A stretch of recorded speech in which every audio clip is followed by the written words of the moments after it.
Okay, Theresa, you want to have a quick chat about your money. You don't feel you're using your money as efficiently as you could. Would that be the best way to put it?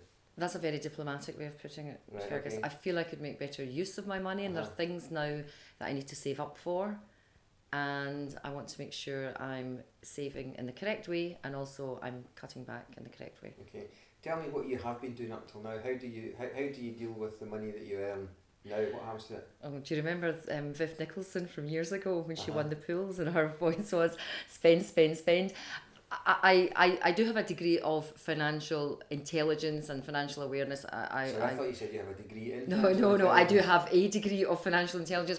Bear in mind, actually, my degree is in economics and economic history, so I should be a bit better. I spend a lot of money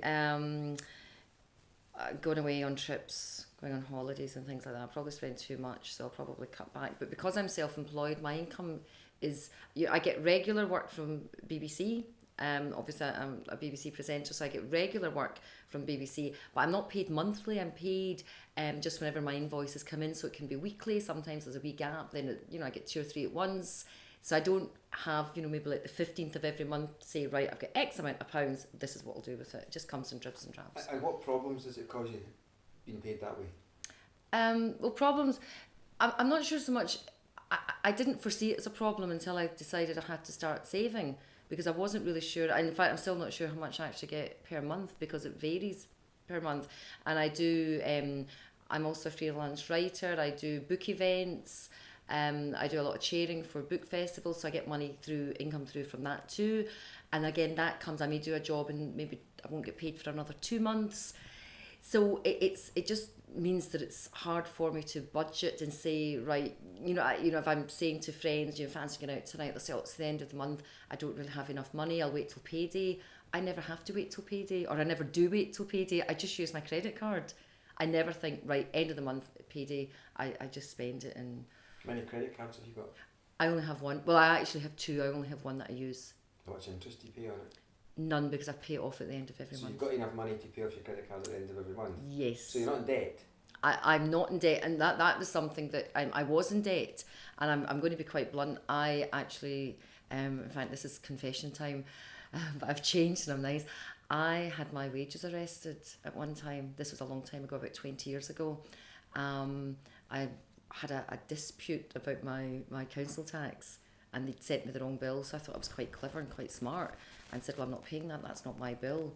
And they just didn't even negotiate, they just arrested my wages. I was absolutely horrified.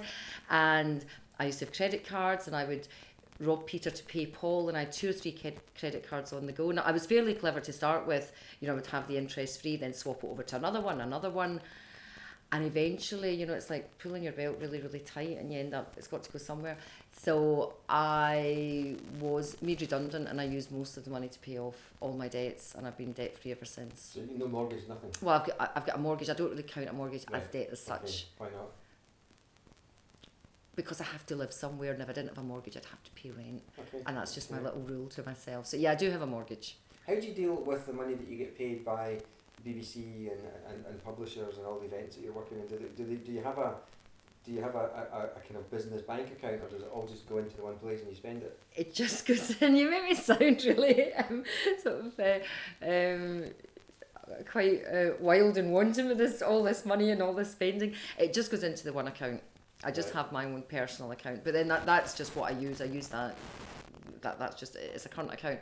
Now, it's a current account with Nationwide. Can I say that, or do I have to? No, it's fine. Right, okay, I have a current account with Nationwide, and I do online banking.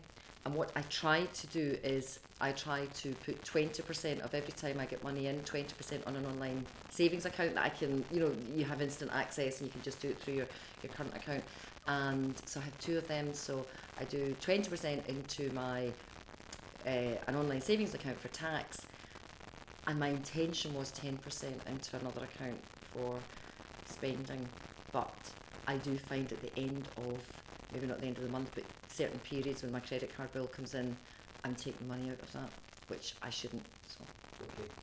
Okay, so you've told us where you are now, and I suppose that's the starting point. What I want to do before next time is I want you to go away. Oh, thank you. And I want you to think about why it is you're talking to me. Okay. Right, you've said very, very kind of nebulously, I want to save. Yeah. Right? But at this stage I've got no idea what you want to save for, or what sort of timescales you want to save. So I want you to go and think about what improvements you want to make, and why you want to make these improvements, and then we'll talk about that next time. Okay. Okay. Can I make a very small confession? Yes. I spent £114 this morning on plants online, and I have no idea where I'm going to put them. Other people buy shoes, I buy plants, so I think I need to stop that as well. We'll talk about that next time. Okay. That's a great place to stop this one. Okay.